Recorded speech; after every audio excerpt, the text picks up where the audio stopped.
ছুঁয়ে দিলেই রক্ত ঝরবে, সত্য ঘটনার উপর ভিত্তি করে পাঠিয়েছেন সাইফুল ইসলাম দেবিদ্দার, কুমিল্লা। ঘটনাটি যেভাবে লেখা আছে আমি ঠিক সেভাবেই পড়ে শোনাচ্ছি। 2010 সালের কোনো এক চৈত্রের রাত, গ্রামের শেষ প্রান্তে তখনও আধুনিকতার কোনো ছোঁয়া পায়নি কুমিল্লা জেলার দেবিদ্দার থানার এক নির্ভীত গ্রাম বকরিকান্দি। চারিদিকে বাঁশ ঝাড়ে ঘেরা, মাঝখানে কুয়ো আর মাটির পাকা রাস্তা। গ্রামের মধ্যপতি ছোট একটি পরিবার, সাইফুলের পরিবার, আর তাদের ঘরটির মাত্র 30 গজ দূরেই অন্ধকারে ঢাকা ভয়ানক কবরস্থান। কবরস্থানের পাশ ঘেঁষে দাঁড়িয়ে দুটো পুরনো তাল গাছ এবং একটি খেজুর গাছ যেন মৃত্যুর সাক্ষী হয়ে শতাব্দীর পর শতাব্দী দাঁড়িয়ে আছে। সাইফুলের বাবা ছিলেন একজন কারখানার নাইট শিফটের কর্মচারী। প্রতিদিন রাত 2টার সময় খাবার নিয়ে পায়ে হেঁটে কাজের উদ্দেশ্যে বের হতেন। সে রাতে মা ভীষণভাবে মুরগির রান্না করে নিয়েছিলেন। টিফিন ক্যারিয়ার হাতে যখন তিনি রওনা দিলেন, তখন পুকুর পাড়ের কুয়াশার চাদরে ঢাকা পৃথিবী যেন নিস্তব্ধ হয়ে পড়েছিল। পেছনে বাঁশঝাড় কাঁপছিল হালকা বাতাসে, আর তার পাশেই সেই কবরস্থান। হঠাৎ সিগারেটে আগুন নিভে গেল। আগুনের নিভে যাওয়া যে কখনো কখনো অশুভ কিছুর ইঙ্গিত দেয় তা তিনি বুঝলেন যখন তার পেছনে হালকা কিছু একটা হাঁটার শব্দ শুনলেন। নরম পায়ের ধাক্কা, যেন শিশুর নয় আবার মানুষেরও নয়। তিনি পেছনে না তাকিয়ে দ্রুত হাঁটতে লাগলেন, কিন্তু কিছু একটা যে তাকে অনুসরণ করছিল। হঠাৎ এমন জায়গায় গিয়ে তিনি পেছনে পড়ে গেলেন। টিফিন বক্স ছিটকে পড়ে মুরগির মাংস ভাত ছড়িয়ে পড়ল মাটিতে, কিন্তু তার পড়ে যাওয়া ছিল সেফ হচট। তিনি অনুভব করলেন কেউ তাকে ধাক্কা মেরে ফেলে দিয়েছে। সেই রাতে তিনি আর কারখানায় যাননি, বাড়িতে ফিরলেন, কিন্তু ঘরে ঢোকার আগেই যেন কিছু একটা হাত থেকে পড়ে গেল ঘাড়ে। কালো ছায়া, লালচে চোখ, লম্বা নখ, এক পলকের জন্য দানবীয় ছায়াকে তিনি দেখতে পান। দৌড়ে ঘরে ঢুকে যান। তারপর পরের 7 দিন তিনি বিছানায় শুয়ে কাটালেন, জ্বরে ভুগে একদম বিছানা থেকে উঠতেই পারছিলেন না। চৈত্রের মাস শেষে আরেক রাত, আবারও রাতের ডিউটি। এবারও মা টিফিন তৈরি করে দিলেন এবং বাবাও আগের ঘটনার ভয় ভুলেও দাঁত ব্রাশ করতে করতে বের হলেন। হাঁটতে হাঁটতে কবরস্থানের পাশে এসে পড়লেন। ভুল করে তাল গাছের পাশে বসে প্রস্রাব করতে গেলেন। ঠিক তখনই ঘটল সবচেয়ে ভয়ঙ্কর ঘটনা।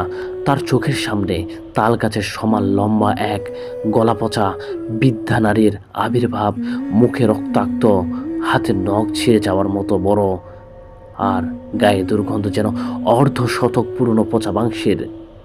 মুহূর্তে সেই পেতনি তার গলায় চেপে বসে তাকে ছুঁয়ে ফেলে দেয় 2 তাল গাছের মাঝখানে। শিকড় গিয়ে ঘষে মুখে গলায় আঁচড় কেটে দেয়।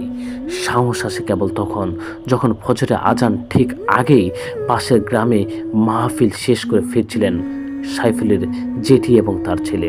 তাল গাছের পাশে ঠান্ডা হাওয়া, ভেতরে তা দেখতে পান অবচেতন অবস্থায় পড়ে আছেন সাইফুলের বাবা।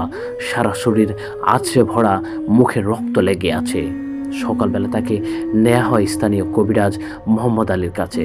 কবিরাজ জানালেন 15-20 দিন আগে খাবার ছড়িয়ে ফেলার কারণে সেই পেতনির রাগ গিয়ে পড়েছে তার উপর। কবিরাজ ঝাড়ফুঁক করেন, তাবিজ দেন এবং কড়া হুঁশিয়ারি দেন, আবার যদি রাতের বেলা ওই পথে যান তাহলে আর ফিরে আসতে পারবেন না। ঘটনা এখানে শেষ নয়। গ্রামের পাশের নর্দমা ঘেঁষে যে চিকন রাস্তা ছিল তাকে চীনের রাস্তা বলা হতো।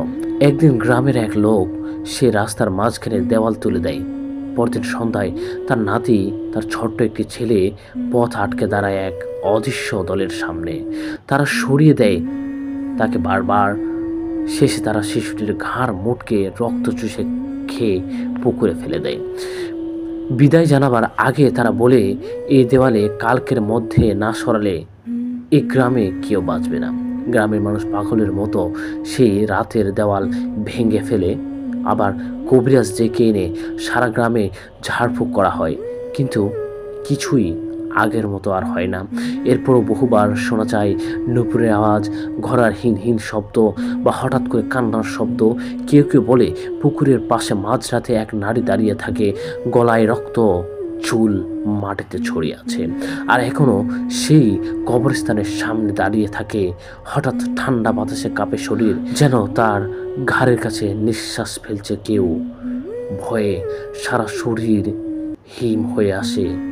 মানুষের আতঙ্ক ছড়িয়ে পড়ে। ভয়ে কেউ আর গ্রাম থেকে বের হয় না রাতের বেলা। ভয়ের আতঙ্কে, ভয়ের মেলায় মানুষের মধ্যে আতঙ্ক ছড়িয়ে পড়ে। ভয়ে যেন মানুষ কাঁপে। রাতের বেলা কেউ ভয়ে বের হয় না। এই এক অজানা কাণ্ড ঘটতে থাকে দিনের পর দিন, রাতের পর রাত। তবে আধুনিকতার ছোঁয়ায় এখন গ্রামটা নিস্তব্ধতা কেটে গিয়েছে। আধুনিকতার ছোঁয়ায় মানুষ এখন সাহস পেয়েছে রাতের বেলা হাঁটার। এই ছিল ঘটনাটি ভালো লাগলে অবশ্যই কমেন্ট করে আপনারা জানিয়ে দেবেন ঘটনাটা কেমন লাগলো। আজকে এখানে শেষ করছি। পরবর্তী এপিসোড শোনার আমন্ত্রণ জানিয়ে শেষ করছি। আল্লাহ হাফেজ।